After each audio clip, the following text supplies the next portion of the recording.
आप देख रहे हैं कहानी कुर्सी की। मेवात में जो दंगा हुआ, जो बीएचपी बजरंग दल की एक जुलूस के ऊपर, धार्मिक यात्रा के ऊपर हमला किया गया, उसके बाद अब एक और वीडियो वायरल हो रहा है और एक वीडियो गेम सा शुरू हो गया है। दिल्ली महिला आयोग की अध्यक्ष हैं स्वाति मालीवाल। उन्होंने दिल्ली के नांगलोई पुलिस स्टेशन का एक वीडियो ट्वीट करके कहा कि ये देखिए अभी हिंसा चल रही है और इस किस्म के वीडियो ये आ रहे हैं जिसमें एक हिंदूवादी संगठन से जुड़ा व्यक्ति जो है बैरिकेड पर चढ़ करके कुछ कह रहा है और पुलिस स्टेशन के सामने खड़ा है और कह रहा है सड़कों पर खून बहा दिया जाएगा। इस किस्म का भाषण वो दे रहा है और वो पूछ रही हैं कि मणिपुर में जो हुआ, हरियाणा में हिंसा हो गई, अब क्या दिल्ली को भी शिकार बनाया जाएगा। ये वीडियो पुराना है। स्वाति मालीवाल जो वीडियो दिखा रही हैं वो पुराना वीडियो है, अब से काफी वक्त पहले का वीडियो है और वो उसको शेयर करके ये सवाल उठा रही हैं कि दिल्ली का माहौल खराब किया जा रहा है। दिल्ली का माहौल कौन खराब कर रहा है? और वो एक जिम्मेदार पद पर हैं। अगर उन्होंने ये वेरीफाई नहीं किया कि ये वीडियो आज का है, कल का है, परसों का है, कब का है, किस घटना से जुड़ा हुआ है, ये भी अगर आपने वेरीफाई नहीं किया और उस वीडियो को आपने सोशल मीडिया पर डाल दिया, आपके लाखों फॉलोअर हैं और वो इस वीडियो को और आगे फॉरवर्ड कर रहे हैं और इसको घुमा रहे हैं, तो जिम्मेदारी किसकी है? ऐसे मामलों में इसीलिए सतर्क रहना पड़ता है। जब माहौल वाकई संवेदनशील हो, जब माहौल में पहले से ही गर्मी हो, जब अफवाहों का बाजार बड़ी तेजी से आगे बढ़ रहा हो, उस वक्त खासकर जिम्मेदार लोगों को बड़े एहतियात से काम करना चाहिए और स्वाति मालीवाल जी को ये वीडियो डिलीट कर देना चाहिए। हम फिर कह रहे हैं कि ये वीडियो पुराना है, इसको आज का बता करके या हरियाणा की घटना के बाद का बता करके एक भ्रामक परिस्थिति जो है दिल्ली के अंदर पैदा होगी, आसपास के इलाकों के अंदर पैदा होगी। लेकिन होता यही है क्योंकि इसमें आपको झट से दिखाई देता है कि इससे मेरी राजनीति फिट होती है या इससे मैं सामने वाले को, राजनीतिक दल को घेर सकता हूं, तो आप तुरंत उसको बढ़ा देते हैं आगे। नहीं, लेकिन सौरभ जी देखिए, जब इस तरह की कोई घटना होती है तो हम उसको कई बार छोड़ देते हैं। हम मोनू मानेसर ने कोई कहा कि हम यात्रा में शामिल होंगे, उसके आधार पर हम उसको एक तरह से अपराधी घोषित कर रहे हैं, सब कुछ उसी वजह से हो गया, उसी के ऊपर डाल दिया। लेकिन ये स्वाति मालीवाल ने जो किया है, और यहीं की वो दिल्ली महिला आयोग के अध्यक्ष है, दिल्ली का ही वीडियो, अगर वो पुराना वीडियो साझा कर रही हैं तो कितना गलत काम कर रही हैं। और कौन से ब्राउनी पॉइंट्स अर्न करने होते हैं, कौन से लाइक, फॉलोअर, कुछ रिट्वीट, अब रीएक्स कहेंगे, क्या कहेंगे, जो भी कहेंगे। लेकिन और ये ऐसे समय में कर रही जब वो मणिपुर से अभी घूम कर आ रही हैं, जब वो अभी देख रही कि बगल में क्या कुछ हुआ है, जब देश भर में एक खास तरह का नैरेटिव है राहुल गांधी वाला कि केरोसिन है, कहीं भी आग लग जाएगी। ऐसे में महिला आयोग के अध्यक्ष के नाते यह आपराधिक कृत्य है, क्षमा मांगनी चाहिए, डिलीट तो करना ही चाहिए, यह आपराधिक कृत्य है। ऐसे मामलों में कोई दूसरा व्यक्ति करे तो इसी तरह के मामले में सोशल मीडिया की ऐसी पोस्ट पर वो जेल चला जाता है। और आपको याद हो, इससे बहुत कम पर, इससे बड़े कम पर, बहुत कम पर मनीष कश्यप जो बिहार का है वो जेल में आज तक है और जो दूसरे लोग हैं उसको करके बच जाते हैं। ये दरअसल इसीलिए शुरू होता है, फेक न्यूज की लड़ाई इसीलिए कभी पूरी नहीं हो पाती कि कोई बड़ा व्यक्ति है, प्रभावी व्यक्ति है, किसी पार्टी से जुड़ा हुआ है, और आप सोचिए कितने लोग आंख मूंद कर भरोसा करेंगे। स्वाति मालीवाल ने किया, पूरी आम आदमी पार्टी की टीम, थिएट्रिक्स दिखेगा इसमें, लोग उसको आगे बढ़ाएंगे, थोड़ा एक दूसरा कोई प्रतिक्रिया कर देगा तो फिर और पुराना वायरल हो जाएगा, स्पाइरल इफेक्ट होना शुरू हो जाएगा। यह शर्मनाक है और आपराधिक कृत्य है। विनोद जी क्या कहेंगे? मैं तो ये कहूँगा कि इस तरह का वीडियो अगर किसी जिम्मेदार व्यक्ति को मिलता है, नया है, पुराना है, जो भी है, उसको बजाय वायरल करने के पुलिस को देना चाहिए, संबंधित पुलिस को। देखिए ये वीडियो इस तरह का घूम रहा है, इसकी आप जांच करिए, ये कौन व्यक्ति है जो इस तरह भड़काऊ बयान दे रहा है। ये सारी बातें वो पुलिस से ही कह रही हैं, लेकिन लेकिन सोशल मीडिया पर कह रही हैं। मैं कह रहा हूँ वायरल करने की बजाय, चाहे वो किसी हिंदूवादी नेता का हो या किसी मुस्लिम जिहादी नेता का हो, किसी कार्यकर्ता का हो, किसी तरह का भड़काऊ वीडियो या किसी और XYZ भड़काऊ वीडियो मुझे मिले, आपको मिले, हम सब जिम्मेदार लोग हैं, तो बजाय वायरल करने का मतलब फिर आपका उस पर कोई कंट्रोल नहीं रह जाता। उसको ले जा करके सीधे पुलिस को दीजिए और पुलिस को दे दें, और वो तो जिम्मेदार पद पर हैं, और कहिए कि इसका पता लगा के कार्रवाई करके 3 दिन के अंदर कार्रवाई करिए, 2 दिन 3 दिन के अंदर जो भी ये व्यक्ति है। और जब वो पुलिस कार्रवाई न करे, उस पर उसकी जांच न करे, तब उससे ज़्यादा बड़ी अथॉरिटी को आप दीजिए।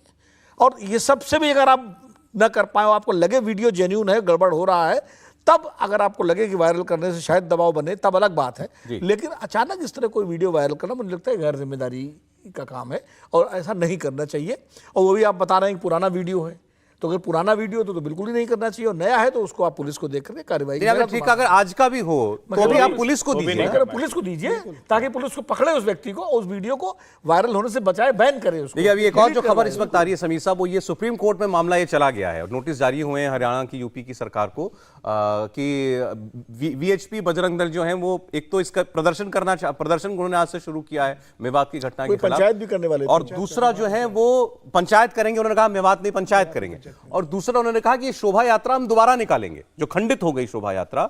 उन्होंने कहा शोभा यात्रा दोबारा निकलेगी, उसी रूट से निकलेगी, उसी मंदिर से जाएगी, और जहां जहां हम नहीं जा पाए, जिन मंदिरों में जाना था, वहां हम दोबारा जाएंगे। और अब ये सरकार की जिम्मेदारी है कि सुनिश्चित करे कि वहां सही हो। तो उस पर सुप्रीम कोर्ट ने कुछ अपनी तरफ से टिप्पणी की है। उनके पास मैटर गया था कि यात्रा नहीं, आप यात्रा पर रोक लगा दीजिए, यात्रा नहीं होनी चाहिए। सुप्रीम कोर्ट ने रोक नहीं लगाई, कहा ये जिम्मेदारी लेकिन प्रशासन की है, आप सीसीटीवी लगाइए, जो यात्रा निकाल रहे हैं वो तय करें कि कोई भड़काऊ बयानबाजी नहीं होगी, किसी समुदाय के खिलाफ आप कोई नारेबाजी नहीं करेंगे। सरकार रूट डिसाइड करे, जो रूट डिसाइड होगा उस रूट से यात्रा निकले। हाँ। जो टर्म्स कंडीशन डिसाइड होते कि हथियार नहीं रहेंगे, इतनी पुलिस रहेगी, सारी व्यवस्था करे, उसके जो पहले करना चाहिए था, जो पहले करना चाहिए था वो करना चाहिए था।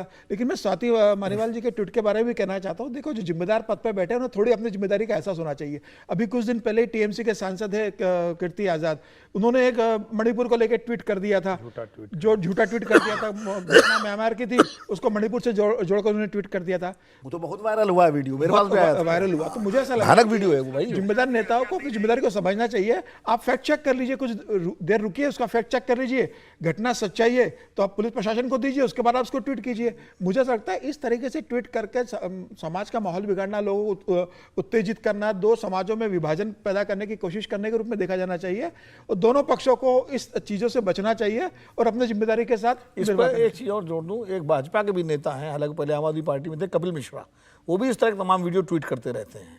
तो कम से कम उनको भी अगर कहीं सुन रहे हो तो जिम्मेदारी का परिचय देना चाहिए। मंत्री रहे हैं दिल्ली सरकार के, और भाजपा में भी अब नेता हैं बड़ी है। तो इस तरह के जितने नेता हैं, चाहे किसी पार्टी के, अगर उनके पास इस तरह के वीडियो आते हैं तो संयम बरतना चाहिए। देखिए, खट्टर सरकार के सामने लेकिन एक बड़ी कहूंगा चुनौती भी होगी। एक तरफ तो जो हिंसा हुई, आप उसके जिम्मेदार लोगों को आप सजा दिलेंगे, पकड़ेंगे, वो काम पुलिस उनकी कर रही है। दूसरा, जो वीएचपी ने कहा कि हम वहां दोबारा यात्रा निकालेंगे, शोभा यात्रा दोबारा होगी, उनका कहना है कि हमारी यात्रा तो हो ही नहीं पाई, जो हमारा ओरिजिनल काज था वो तो हम कर ही नहीं पाए। नहीं, मुझे इसमें कहीं से कोई गड़बड़ नहीं दिखती है। इस देश में क्या आज तक, और मैं इसको बार बार कहते हैं ना कि कई बार सुनाई देता है, जैसे हम बार बार सुन रहे हैं कि असलहे लेकर गए, हथियार थे। निश्चित तौर पर अगर कोई अवैध हथियार लेकर चल रहा है, कोई गलत कर रहा है, तो उसको रोकना चाहिए। लेकिन अब अगर ये आप कहेंगे तो क्या कल से मुहर्रम के जुलूस में आप जो कुछ भी होता है वो सब रुकवा देंगे? क्या जो चाकू मारते हुए चलते हैं वो रुकवा देंगे? अपने आप को ही नुकसान पहुंचाते हुए अगर कोई चल रहा है तो रुकवा देंगे? क्या जिस तरह की कलाबाजी, जिस तरह की कलाकारी होती है वो सब बंद करा देंगे? मैं कह रहा हूं कि गलत तरफ बहस जा रही है। ये अपराधियों को पकड़ना एक है, और किसी भी शोभा यात्रा में, चाहे वो हिंदू निकालें, मुस्लिम निकालें, सिख निकालें, ईसाई निकालें, या कोई भी निकाल रहा हो, अगर वो कानून व्यवस्था को खतरा है तो चाहे जो हो उसमें सख्ती बरतिए, उसमें कोई हिला हवाली मत कीजिए। और मेरा ये मानना है कि अगर ये रूट तय है तो उसमें शोभा यात्रा निकलनी ही चाहिए। अब मुस्लिम समाज की भी जिम्मेदारी है कि वो कहें कि हमारे यहां से एक भी पत्थर नहीं निकलेगा। जब यहां सारे के सारे घर मुसलमानों के हैं, वो इलाका पूरा मुसलमानों का है, तो कैसे पहाड़ी से पत्थर और गोलियां चली वो तय करें, वो पकड़वाएं। और वहां तो इस तरह के भी वीडियो वायरल है ना कि अगर कोई मुखबिर है तो पहले उसको मारो, पता नहीं किस किस तरह के। तो ये तो हरियाणा सरकार की जिम्मेदारी बनती है कि उस इलाके में अगर अपराध हो रहा है तो उसको तो उन्हें खत्म करना ही होगा। शोभा यात्रा तो निकलनी ही निकलनी चाहिए, तो अच्छी चीज है, इसमें कौन सी बुरी बात? नहीं, मैंने तो कल ऐसे भी लोगों का वीडियो सुना वहां पर। निकलनी चाहिए, लेकिन मुझे लगता है थोड़ा सा शोभा यात्रा निकालने से पहले प्रशासन को यह समझ देना चाहिए कि थोड़ी स्थिति वो सामान्य कर सकें, नंबर एक, और सामान्य कर सकें स्थिति, और उसके बाद ये जिम्मेदारी दोनों पक्षों की है। मुस्लिम शांतिपूर्वक उस शोभा यात्रा को निकलने दें, इसकी जिम्मेदारी लें कि एक पत्थर तो क्या एक तिनका भी ना चले, और जो यात्रा निकालने वाले हैं विश्व हिंदू परिषद के लोग, वो भी जिम्मेदारी लें कि कोई भड़काऊ बयानबाजी, कोई नारेबाजी, कोई इस तरह का काम नहीं होगा यात्रा में कि जिससे जो है दूसरे पक्ष की भावनाएं आहत हों, और शांति के साथ वो भी अपने धार्मिक जो परंपराएं हैं उनका निर्वाह करते हुए आगे बढ़े। तो ये जिम्मेदारी दोनों पक्षों को लेनी पड़ेगी, और विश्व हिंदू परिषद को अभी फिलहाल पंचायत करना, इससे अपने को रोकना चाहिए, और जब स्थिति जैसे ही सामान्य हो, कंट्रोल में हो, प्रशासन के साथ सहयोग करके यात्रा निकालें। देखिए, एक जो क्योंकि सब सरकार के ऊपर सवाल उठ रहे हैं कि सरकार ने क्या किया, पहले क्यों नहीं इसकी तैयारी रखी, क्यों इंटेलिजेंस का फेलियर क्यों हो गया, तो ये भी इसमें लगातार बात चल रही है। दो पुरानी घटनाएं याद दिलाई जा रही हैं। कहा जा रहा है कि जब जाट आंदोलन हुआ था उस वक्त यही खट्टर साहब ही मुख्यमंत्री थे, हिंसा हुई थी, किस तरीके से डील किया था आपने? पुलिस को पूरी छूट दे रखी थी आपने। जब राम रहीम का मामला हुआ था पंचकुला के अंदर, कोर्ट में पेशी के लिए आ रहा था वो, उसके समर्थक जो है सड़कों पर दंगा करने लग गए थे, पुलिस ने गोली चलाई थी खुल करके, लगभग 5 दर्जन लोग जो हैं उनकी मौत हुई थी इन दोनों प्रकरणों के अंदर। तो ये भी सवाल पूछ रहे हैं, जब सख्ती आप पूर्व में दिखा चुके हैं तो इस बार क्यों नहीं दिखा रहे? हाँ बिल्कुल, हरियाणा में कट्टर सरकार ने पहले बहुत अच्छी शक्ति दिखाई थी और बहुत अच्छा परफॉर्मेंस भी किया था उस दोनों मामलों में, लेकिन मुझे ऐसा लग रहा है कि इस बार सरकार इस स्थिति को भांपने में चूक गई कि ये स्थिति इतनी मतलब विकट होगी। सरकार ने इसे नज़रअंदाज किया और ये मुझे लग रहा है पूरी तरह से इंटेलिजेंस का फेल्यूर है। और जब ये स्थिति विस्फोटक हो चुकी थी तो सरकार को बहुत तेजी से एक्शन लेना था। उसके बाद भी घंटों तक वहाँ पुलिस नहीं पहुंची और न सरकार ने वहाँ पर कोई स्ट्रॉन्ग कार्रवाई जो संदेश दे सके। मुझे लग रहा है अभी भी हरियाणा सरकार के लिए समय नहीं गया है। अब उन्हें जिस एरिया से इस तरीके से हथियार, गोला बारूद और पूरे संगठित एक अपराध वहां पर पनप चुका है, तो वहां पर मुझे लग रहा है घर घर की तलाशी लेना चाहिए, सेंट्रल एजेंसीज को भेजना चाहिए, पुलिस को घर घर की तलाशी लेके सारे अलाला और जो हथियार है वो वहां से जब्त कर लेना चाहिए। जी अच्छा, ये हम नूह की बात तो लगातार कर रहे हैं। आज एक और बड़ी खबर है, वो खबर आई है आज मुंबई से। बॉलीवुड की एक बड़ी हस्ती जिसने खुदकुशी कर ली, उस पर ही बात करनी चाहिए। बॉलीवुड इस खुदकुशी के बाद से, इस दुर्घटना के बाद से सदमे में है। मशहूर आर्ट डायरेक्टर हैं नितिन देसाई, उन्होंने फांसी लगाकर अपनी जान दे दी। रायगढ़ जिले में करजत के नजदीक खालापुर में अपने स्टूडियो में उनका शव जो है पंखे से लटकता हुआ मिला। नितिन देसाई का यहाँ पर एनडी स्टूडियोज नाम से जो है उनका दफ्तर था, यहाँ वो फिल्मों की और सीरियल्स की शूटिंग किया करते थे। नितिन देसाई को बहुत से लोग आप नाम से पहचानते होंगे, बॉलीवुड की बहुत बड़ी बड़ी लगान और तमाम इस तरीके की जो हाई बजट फिल्में थीं, सुपरहिट फिल्में थीं, इनके आर्ट डायरेक्टर थे। इनके बड़े बड़े सेट डिजाइन वो करते थे, लेकिन बताया जा रहा है आर्थिक तंगी से परेशान थे। और अब उनकी खुदकुशी के मामले में एक बड़ा खुलासा भी हो रहा है। यह पता चल रहा है कि नितिन देसाई ने खुदकुशी से पहले एक ऑडियो भी रिकॉर्ड किया है। इसमें उन्होंने 4 व्यापारियों के नाम लिए हैं और आर्थिक तंगी को, पैसे के दबाव को अपनी खुदकुशी की वजह बताया। और इस ऑडियो में यह भी वो बोलते सुने जा रहे हैं कि मेरी बॉलीवुड के 2 ऐसे लोगों से दुश्मनी हो गई जो मुझे कोई काम ही नहीं करने दे रहे थे, मेरे पास कोई काम नहीं आने दे रहे थे। तो ये जो इल्ज़ाम उन्होंने लगाया है अपनी चिट्ठी के अंदर, सुसाइड नोट ही इसको मानिए, इस पर अब आगे पुलिस जो है वो बात करेगी। विनोद जी का तो थोड़ा कला जगत से थोड़ा रिश्ता भी है। नितिन देसाई बड़े आदमी थे फिल्म दुनिया के, उनकी खुदकुशी है और खुदकुशी हुई। और वो जो ये ऑडियो में कह करके गए हैं, जो अभी तक हमें पता चल रहा है कि मुझे काम नहीं दे रहे थे, वो जो बॉलीवुड में एक क्लिक की बात की जाती है ना, देखिए ये बड़ा संकट है। पिछले कई वर्षों से देखने में आ रहा है कि तमाम, नितिन देसाई तो स्थापित नाम था, तो आर्ट डायरेक्टर के रूप में काफ़ी जाने माने थे। जब उनकी पीड़ा ये है कि उनको काम नहीं मिल रहा है तो निश्चित रूप से फ्रस्ट्रेशन होगा। कई नए कलाकार जिनको अचानक ख्याति मिल जाती है, एक आध सीरियल से या एक आध उससे फिल्म से, और उसके बाद फिर उनके सामने काम का संकट आ जाता है, तो जिस दबाव और तनाव में वो आते हैं, उसके बाद आप देखिए लगातार इस तरह खबरें आती रहती हैं।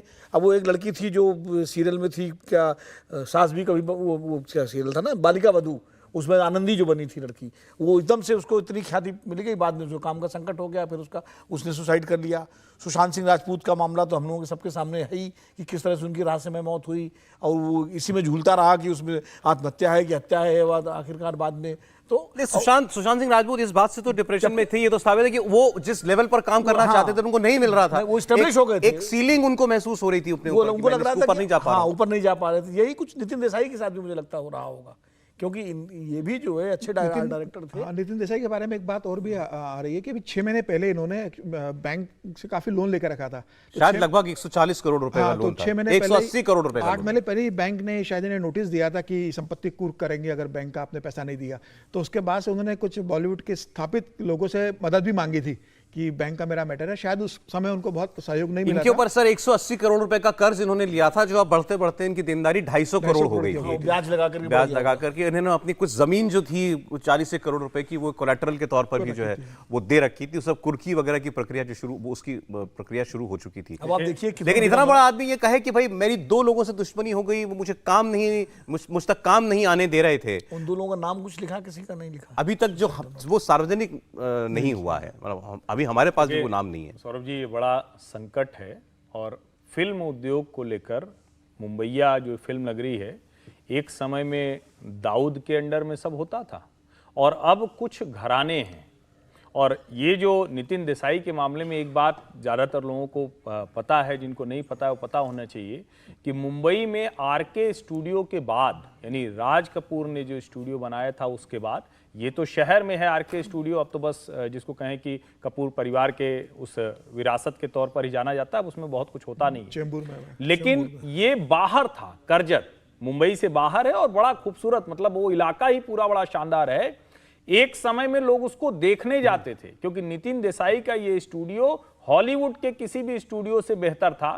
पहला, भारत का पहला स्टूडियो ये था जिसमें अलग अलग थीम पर इसको तैयार किया गया था। मुझे लगता है कि शायद उनको जो उनका अनुमान रहा होगा कि इस स्टूडियो में जिस तरह की फिल्में बनेंगी उससे जो हमारी कमाई होगी, शायद वो सब हो नहीं पाया। मतलब ये मेरा अनुमान है, मैं जानता नहीं हूं क्योंकि इनका जो कर्ज बता रहे हैं वो बहुत बड़ा स्टूडियो है, वो अपने आप में कमाल का स्टूडियो है। और उसके बारे में डिटेल्स जब हम लोगों ने, जब वो बना था, पढ़ी थी। सर 52 एकड़ में है स्टूडियो, निश्चित तौर पर, और वो खूबसूरत, बहुत जगह भी बड़ी खूबसूरत है।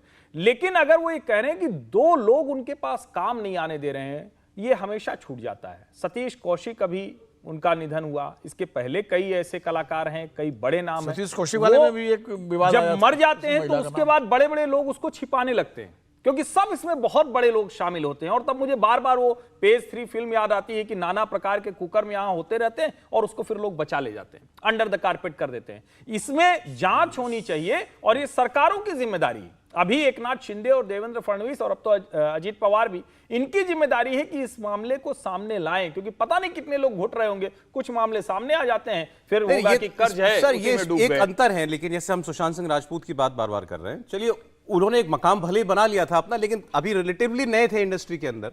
ये तो दिग्गजों के साथ काम कर चुके थे। ये तो हुज हु जो होते हैं इंडस्ट्री के, उनके लिए काम करते थे। और नितिन देसाई का सिर्फ स्टूडियो ही नहीं, देश भर में कहीं अगर कोई बड़े कार्यक्रम के लिए इवेंट के तौर पे बड़ा स्टूडियो बनाना है तो एक नाम याद आता था, तो वो नितिन देसाई थे।